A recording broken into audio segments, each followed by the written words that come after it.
it is expected for me to actually get a lower pay.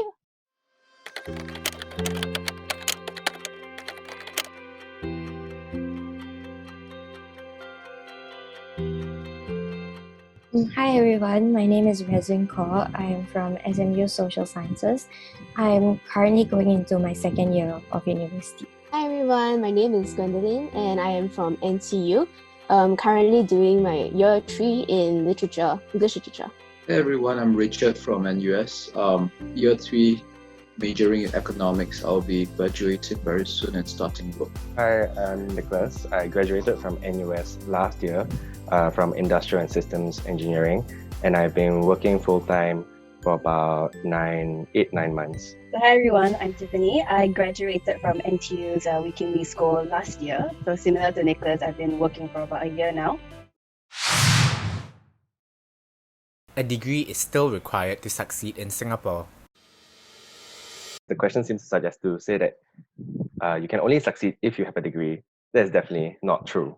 That said, right, I will say that there are certain job positions or certain industries that require you to have a degree to be good at that job. I think Nicholas brought a very interesting point about certain industries needing specialized skills, and maybe we are talking about things like law, medicine, and dentistry, where you really need a high level education for you to master those skills. That With like a more modern outlook, I feel like everyone has to be like very open to the idea of like not having a degree to be able to be successful.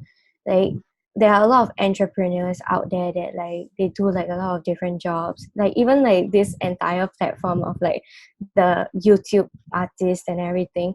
There's so much more that like we can do now with technology and everything that we don't have to rely on a paper to like deem our success. I would choose a higher pay over passion. Okay, I think this is really purely because I'm a very idealistic person.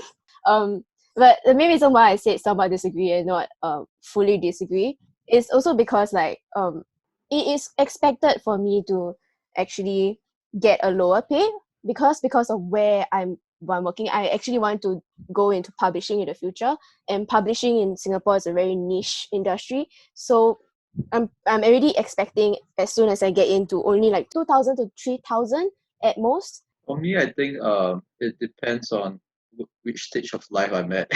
That's why I chose somewhat agree, because I think in the initial stage where we just go out into the society, we want to solve our bread and butter issues, we want to save up, and we want to make sure that we are financially capable to a certain extent. As long as the disparity between your what you are really passionate about and what you are doing now is not that wide, I think that is a compromise that a slight compromise I'm willing to make at that stage. Yeah, I also wanted to say that it really depends on your what phase in your life. Like if you just graduate, you're thinking about your student loans, you're thinking about giving your parents money, supporting yourself. So definitely it will be leaning more towards higher pay. I mean, like for me, it's like if I'm gonna continue living in Singapore with like the median price of a HDB being $500,000, I'm definitely gonna have to choose a higher pay where like I can pay for a house in the future. As a media student, my benchmark was pretty low. Like I wasn't expecting like a high pay or anything. So I would say like my pay now it's higher than I expected. Okay, so just to clarify, I didn't go into the media industry per se. So now I'm doing like management consulting. But the thing is that the range of pay, right, that I like amongst my peers, it can range up to like 1,000, and this is within the communication space. I guess it's like times like this that it makes me really question, like in terms of, is it because of the grades that it causes a difference or what? Because we all graduated with the same degree. After listening to every one of you, I actually am convinced. Okay, just purely because like I do think that after listening to what you guys said and also reflecting on my own whatever I mentioned, I am speaking from a place of privilege. If I were to change my answer, I would definitely go for a higher pay over passion. But because that's also because I can still pursue my passion outside of whatever that I'm doing. Entry-level pay should be reflective of the degree. Okay, so I chose slightly disagree for this question because I think ultimately it boils down to the amount of value that you bring to the company. I say in the media space, right? Like there's someone who has a lot of experience in production and stuff like that. Let's say this person has already created, a bunch of documentaries on their own. I would say that it would make more sense if this person is being paid more than someone who has less of experience but has a degree. Doesn't mean that just because you're not from the STEM sector means you have to get lesser pay. Just because you're from a different sector that doesn't have a strong emphasis upon in Singapore. I do think that it has to come, like the money that you get and the money you get and the amount of like pay that you get, it really boils down to like the skill set that you have and the amount of skills that you're able to give in that particular sector. I think to add on to what Glenn said, right? I think ultimately, the amount of pay, the money that we get, it's because of the economy, right? So, and it depending on the economy's needs, I think that's where the resources will go to. So if let's say STEM is the one that, we want to invest a lot, that's where they're going to get the money. And I think accordingly, that's where they can get the money to pay their people, right?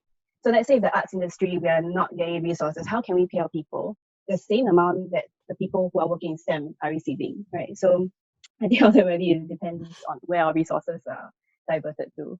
But that is kind of unfortunate if you think about it. Maybe I'm speaking from an engineering or technical perspective because it helps the technical industry channel people into jobs that are needed for a technological advancement for the society. So, for example, like more systems analysts, system engineers, computer engineers, they are definitely paid higher than the other engineering degrees in the engineering faculty. And that is because those are high in demand, and that is what a lot of companies need. Working experience is more important than a degree. I think the degree is really the first. It's only like the first checkpoint in our whole entire career, and perhaps the reality is that it will still determine our starting pay and the kind of job that we secure as our first job. But moving forward is really our experience, our expertise, and our people relations that will determine how far we go in our career. Okay, degree is very important in Singapore at least, but having the capability and the working experience really shows your employers and your colleagues like what you are able to do. And like I would say my mom is a diploma holder, but in her workspace there are a lot of degree holders as well. But the work that she does, because she's been in that industry for like over 20 years, it's something that is immeasurable to a fresh graduate that comes out with a degree and like lacks experience. But the reason why I put somewhat agree instead of agree is because one of the reasons why a lot of companies, when they're filtering through CVs or when they write up their job description, they're looking for degree holders or not diploma holders is because they recognize the rigor of the university, and they recognize that the way that the university or pursuing your degree, it trains your mind to think a certain way. I guess if you're a fresh graduate or new to the workforce, it might seem that the degree is more important. But if let's say you're a seasoned veteran in the industry, right? I would say a relevant work experience will be a lot more valuable. A poly grad who's worked for 3 years deserves more pay than a uni grad with no experience. For me, I went with agree, just because that this is a dilemma that a lot of my friends from poly actually experience. And sometimes when I meet up with them, they do come up to me and be like, "Hey, there's this new kid at this job, and like they're very, they got higher pay than me." And then I'm like, okay. And the thing about it is that in the media industry, you require in experience is very important. So for a uni graduate to get more pay than a poly graduate that's been doing the same job for so long, I do think that it's very unfair for that to occur. So I do think that there definitely needs to be a benchmark of how much how much experience then constitutes a higher amount of pay. Ultimately, even for the poly graduate, it depends on your performance, and you know that a lot of bonuses and pay increment is performance based. So with just that expectation that a poly graduate with 3 years of experience should be benchmarked with a uni graduate with no experience, I don't think it's a fair comparison in that case. Just being a poly graduate doesn't mean that you're not as good as a university graduate based on like where you come from. You see, I do think the experience is very important. I think this question really depends on the industry, honestly, in a sense. So I chose slightly agree because, I think there has to be some sort of like, I guess, calibration in a sense that if it's the exact same role and this person from poly, right, I've been doing it for 3 years already. Definitely, I think efficiency wise or maybe familiarity with that role is more. I think definitely in that sense they should have a higher pay than someone who has no experience in that particular role or industry. Thank you for watching this episode. We hope this episode was a little bit insightful and gave you a better idea of what to expect as you graduate and venture out into the world. Be sure to subscribe to SG Layers for more interesting content. If you have any suggestions for the topics or you would like to join the conversation, fill up the form below. Happy graduation and see you next Monday.